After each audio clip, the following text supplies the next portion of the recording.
waxyaabaha runtii la yaab kale waxaa ka mid ah oonan Soomaali laga filanaynin muslimiin aan laga filanaynin dhacdooyin ka dhacay magaalada Hargeysa dhowrka beriyaan soo dhaafnay oo daba joogay i'tiraafki daba joogay ragga dhaqanka ugu weynaa nin ka mid ah ayaa wuxuu la soo istaagay Netanyahu wiilasha loola baxa Netanyahu wiilasha loola baxa nin baarlamaani ah wuxuu leeyahay aakhiraan waxba igama gelin calankii ayaan gacanta ku haystaa aakhir waxba igama gelin Etoobiyada yeela waana ogsoontihiin ani waxba ay soo fiirnina Etoobiyada ay dhex tuuran yihiin wax iyaga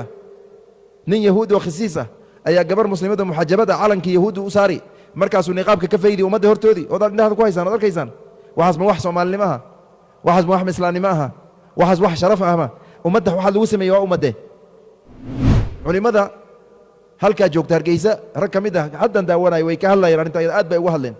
waa in ka hadli doonaan shaki ma lahan cuqaladuna ay ka hadli doonaan dad badan arinta ayada ma qabaan laakiin sufahada iyo dadka wax magaratada ah walow muxuu ahay koofi weyn ha saarnaado walow magaco badan ha wato innal hamdalillah nahmaduhu wa nasta'inuhu wa nastaghfiruh wa natubu ilayhi wa na'udhu billahi min shururi anfusina wa sayyiati a'malina innahu man yahdihillahu fahuwa al-muhtadi ومن يضلل فلن تجد له وليا مرشدا ثم الصلاة والسلام على رسول الله وعلى آله وصحابته ومن تبعهم بإحسان إلى يوم الدين أما بعد أيها الأخيار مقاصد الدين تهنا إسلامك أنت أقوى وين أقونا واجب سنو حكمده إن لا أرورية ولا كلمية كلمة مسلمين قلوب تودا اللي سر هذيو جماعة تودا اللي جوكتيو كلا تجا iyo iskhilaaf kana la ilaaliyo maxaa yeelay kala taga waa tabardaro midnimadana waa awood kala taga wuxuu furayaa baab shar ilaahi subhanahu wa ta'ala isagoo arrinka ka diga oo fara in la midoobo wuxuu leeyahay wa'tasimu bihablillahi jamii'an wala tafarraqu kitaabka alle xaraga alla qabsada dhamaantiin hana ku kala tagin ayu rabbigan subhanahu wa ta'ala sidoo kale rabbiga wuxuu leeyahay wala takunu kalladina tafarraqu waqtalafu min ba'di ma ja'atuhum albayinat hanqanina kuwa iskhilaafay kala tagay markii aayaadka cadcad iyo kitaabka loo yimid kadib hanqanina ayu rabbiga subhanahu wa ta'ala rabbiga subhanahu wa ta'ala wuxuu diidayaa inaan muranno wuxuu diidayaa inaan iskhilaafno waxa yeelay waxa ka dhalan tabardaro wala tanaazacu fatafshalu wa tadhab rihukum ha murmina waad muxuu iskhilaafaysan waad fashilmaysan فتذهب أودنا تجي أي ربك النوع عضينا سبحانه وتبارك وتعالى إيمانك إي ولا لماذا ربك وإسكو حري إنما المؤمنون إخوة وإسرائيلي مربى إيمان هدي له ولا لما أي هلك تمد قفك مؤمنك قفك مؤمنك ولالك ويان إيمان كان هلك سكو حرين سيدك ربك سبحانه وتعالى كلا تجو حكدك جريمة يدنبي إن بعادي هنا آدوا فالحن ربك وحده سبحانه وتعالى إن الذين فرقوا دينهم وكانوا شيعا لست منهم في شيء كوا وحويان كلا تجي فرقوا دينهم وكانوا شيعا دين تودي أيكو كلا تجين كوح هاي نقدين لست منهم في شيء كوا أيجا هبا يراتو وحبا كما خصيان وحبنا حرير إن كمان دحيا اسكتنا ومجدان يربي كان عضينا سبحانه وتعالى سنة النبي عليه الصلاة والسلام حويان أرنك أسجى أدوات مبدأ أسجى أدوات كيسي يد الله مع الجماعة والنبي صلى الله عليه وسلم قعنت الله وحرير تا جماعة تاسو النبي عضينا عليه الصلاة والسلام sidoo kale nabigeena عليه الصلاة والسلام wuxuu leeyahay iyaakum alaykum bil jamaa waxaad joogtay sanad laazintan jamaacada isla jirka kala tagana iska ilaaliyo maxaa yeelay shaytaanka qofka kaliya ayuu la jiraa wala socda oo saaxiib uu leeyahay laba markay noqdaan uu ka fogaanaya qayb uu ka fogaanaya taasoo nabigeena cadayna sallallahu alayhi wa sallam nabigeena wuxuu kala caday عليه الصلاة والسلام Allah subhanahu wa ta'ala saddex shay inuu muxuu ahaa noo jeclaaday saddexan uu noo nacay saddex uu noo jeclaaday waxa kamid ah أن تعبدوا ولا تشركوا به شيئا إن الله عبدان كليين أدمحوها عبدان وحول ولا جنين وأن تعتصموا بحبل الله جميعا ولا تفرقوا حرق علينا هذا القبستان حرق علينا هذا القبستان وأنكم كلا تجين أي ربك إذن فري ساسو نبينا عدينا صلى الله عليه وسلم ورالين ومحوها إلهي نقول نقنيا كلا تجا سببها كان وحكمدا قفك إنه ملح أي كود عضو وحكمدا سنبري هذا قفك ولك إنه إيجو waxaa ka mid naftiisa wixii ay jeclaatay inuu raaco waxaa ka mid culimada raasiqiinta rabbaaniyiinta ah oo diintooda aan shilimaad ku iibsanin inuu raaco waxaa ka mid ah inuu dabagalo kuwa ducaad sheegan oo fidna ka shaqeeyo waxaa ka mid ah in waxa weeyaan uu noqdo qofka keligii noole inuu noqdo oo cid kale ay waxba ka gelin waxaa ka mid dulmiga liisu geysto oo in lisdulmiyo qofka marka la dulmiyo waxaa laga yaabaa meelo aanan habboonayn inuu ka dhaca asbaabta aad bay u badantay lama koobi karo waxa asaas u ah oo gundhig u ah in waxa weeyaan kitaabka alle laga leexdo sunnada nabiga laga leexdo sala allahu calayhi waali wasalam xikmadda iyo caqligana la tuuro ayaa ka mid ah nabigeennana wuxuu caddeeyey calayhi salaatu salaam aakhiru zamanka ummad inay kala tegaysa kala tag wuxuu noo keenayna annaga darsigeeda uma baahni maanta inoo la dhigo waa naqaanaa adduunkii aynugu kala fadhisay meel walba inaga tuurtay badihii aynugu laaysay dhibaata aynoo geysay meesha ayna dhigtay waad ogsoon tihiin sharafteenni karaamadeenni ay dhulka dhigtay kala tag dhibkeeda muxuu aha cid looga sheekayna ama darsi lagu siina ma lahan rabbi subxaana wa tacala wuxuu leey warabbi ateeca rasuulkiisana ateeca hana murmina oo ha muxuu iskhilaafino rabbi wuxuu leey subxaana wa tacaala salaada ooga diinta ooga diintana ku kala tegin ayuu rabbigana camdaynaa subxaana wa tacaala nabigeena calayhi salaatu wasalaam wuxuu caddaynayaa shayطaan iyo ibliis in waxaa weeyaan la caabudo oo weliba jasiirat alcarab lagu caabudo oo isaga loo sujuuda wuu ka quustay laakiin wuxuu ku guulaystay fi taxriishi baynahum inuu isku diro ayaga inuu isqabadsiiyo ayaga inuu isku halaago halkaasuu ku guulaystay ayuu nabiga caddayna sala allahu calayh wali wasalam imaam muslim ayaa xadiidka soo saaray waana muxuu arrin taagan weeyaan ikhwaan alkiraam waa inaan iska ilaalina kala tagga dad baa u taagan ummaddan ay kala tagaan farxaddooda ay tahay gobol gobol loo kala go'o degmo degmo loo kala go'o tuulo tuulo loo kala go'o ummadda ay kala jeestaan kadibna mid maalin lagu quracdo maalin dambana mid lagu casheeyo midna muxuu ahaa midna lagu qadayo saa ummadda in laga dhigo saa loo kala jarjarto ilaa neefka nool lagama yaabo isagoo muxuu caadi inaad cunto suuragal maahan waa inaad kala jarjarto ood muxuu ahaa sii kala jarjarto ood kan meel ku riddo ood kan meel ku riddo ummad baa saa u taagan waa dad muxuu ahaa annaga jiritaankeena aanan rabin waxaa u kaalmaynaa munaafiqiin waxaa u kaalmaynaa kuwa adduunyo doontay waxaa u kaalmaynaa kuwa waxa way xikmad aanan lahayn waxaa u kaalmaynaa kuwa aanan awoodin inay ummaddaa kulmiyaan madaxnimona sheegani oo ummaddii waxaa weeyaan aanan maslaxadeedii aan marna ka shaqaynayn oo danahooda khaas ka shaqayni imtixaan baana haysto xaggeed u carari makii muxuu ahaa ummad inuu isu keela rabay oo muxuu ahaa dayacay makii waxaa weeyaan gaaladii hoosta ka galay makii waxaa weeyaan dulmiga walaalkii loo geysan haddana aanan ka gelin makii waxaa weeyaan dhiigga daadanay muxuu ahaa ku noolaa xaggeed u carari marka waa imtixaan iyo musiiba ummaddeenni musiibaa ku habsatay maanta ina la damca marka oo ummadihii dhan dad ay soo tuureen oo lasoo tufay oo meel walba laga nacay maanta annaga ay maciin aan bidno ood muxuu ahaa miciinkan labidana maanta asbaabta la sheegana dulmi loo geysto hore ay tahay soo musiibo aad weyn maahan soo dhibaato aad weyn maahan maanta qofka walaalkii inuu ka cararo oo cadowgiisa maanta uu muxuu bag ugu dhaca oo cadowgiisa maciin uu ka doona waa musiibo aad weyn sida dhabta ah arrinta ayada marka waxaa weeyaan waxay u baahan tahay muraajaca inaan dhammaanteen dib aan muxuu ah u noqonno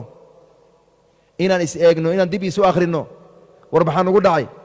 musiibadaa nugu dhacday maxay ahayd xaggee nagala haystaa doqon qufacdi meel laga gaarina ma ogsoona sidaa weeyaan xaggey wax ka jiraan say wax yihiin maanta yaa u taagan ummaddan inay midayso maanta yaa u taagan ummaddan inay u naxariisato maanta yaa u taagan ummaddan ciddi muxuu dulmi tabana inay dulmiga ka dulqaado maanta yaa u taagan ummaddan diinteed inay ilaaliso maanta yaa u taagan ummaddan inay muxuu aha walaalnimadeeda soo celiso cidda u taagan bal ii sheega maanta bal hebel ay dhaha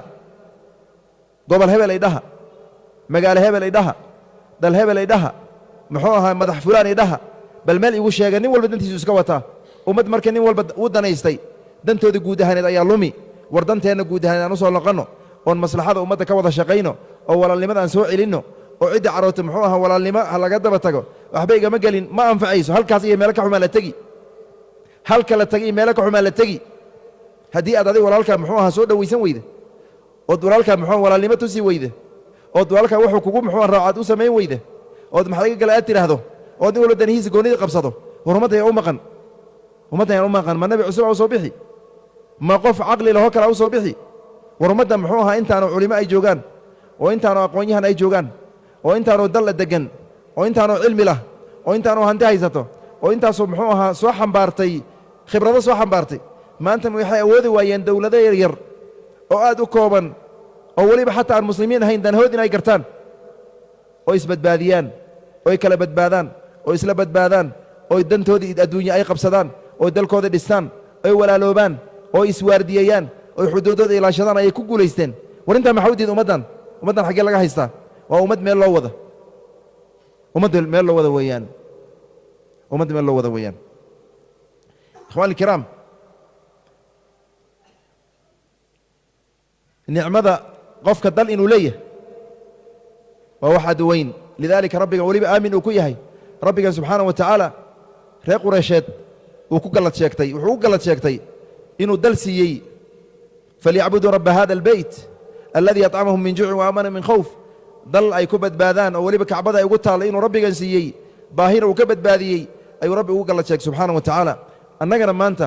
ma waxaan rabnaa inaan muxuu ahaa aan meelo kale insaan laaji ugu ahaano ummado kale inaan dursaar u ahaano ummado kale inay muxuu naaflagaadeeyaan qashinaati yidhi meesha ka taga ina la yidhahdo saas miyaan ku jirayna weligeen waa masaa'ib aad u weyn ikhwaan alkiraam waxyaabaha runtii la yaab kale waxaa ka mid ah oonan soomaali laga filanaynin muslimiin aan laga filanaynin dhacdooyin ka dhacay magaalada hargeysa dhowrka beriyaan soo dhaafnay oo daba joogay ictiraafkii daba joogay arrimahaas waxay yihiin dadka ugu qiimaha badnaa oo ummaddan soomaaliyeed waa ragga dhaqanka ugu weynaa nin ka mid ah ayaa wuxuu la soo istaagay netanyahu wiilashii ha loola baxa netanyahu wiilasha ha loola baxa waa ninka ummadda halligay waa niminka meel nin maanta xataa diyaaradiisa ayna dul mari karin faransa xataa waa muxuu ahaa ina waraaq aad noo qortaan mooyane ma dul mari kartaan la yidhi saas dalalka gaalada ahaa xataa uusan dul mari karin in la soo xira ayaa waraaq u qoran ninka asagaa ilmihii muxuu ahaa loo bixiyo ma sax ba arrinta iyada hadduu canug yar dhihi lahaa ama foodlay dhihi lahayd waxbay ahaan lahayd waa cilyat alqowm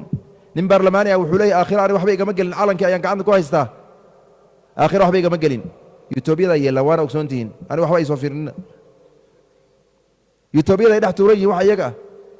nin yahuud oo khisiis ah ayaa gabar muslimada muxajabada calankii yahuuddu u saari markaasuu niqaabka ka faydi ummadda hortoodii odaad indhahada ku haysaan oad arkaysaan waxaas ma wax soomaalinimo aha waxaas ma wax mislaannimo aha waxaas wax sharaf ahma ummadda waxaa lagu sameeyey waa ummadde ummadda waxaa lagu sameeyey waa ummadde culimmada halkaa joogta hargeysa rag ka mid ah haddan daawanaya way ka hadlayeen arrinta ayada aad bay uga hadleen waa idin ka hadli doonaan shaki ma lahan cuqaladuna ay ka hadli doonaan dad badan arrinta ayada ma qabaan laakiin sufahada iyo dadka wax magaratada ah walow muxuu ahay koofi weyn ha saarnaado walow magaco badan ha wato ha laiska qabto la ta'khuduna calaa yadi daalim qofka daalimka gacantiisa waa in la qabto oo ummadda uu muxuu aha doonta la rogi laga qabto oo la yidhaha maya kaama yeelayno muslimiinaan annaga muslimiinaan nahay gaala ma nihin annaga kab ma nihin madax iyo koofiyad aan nahay mar aan kab ummad u noqonayn lama arko weliba ardal khalq aan u noqonayn lama arko way dhihi doonaan wayna dhaheen insha allah tabaaraka wa tacala tawfiiq allahna siiyo midnimadeenna allah noo ilaaliyo diinteenna allah noo ilaaliyo xumaana allah naga badbaadiyo cadowga inuuna kala jarjaro oo kadibna hal mar inaan laqi u rabana allah naga qabto allahna na tuso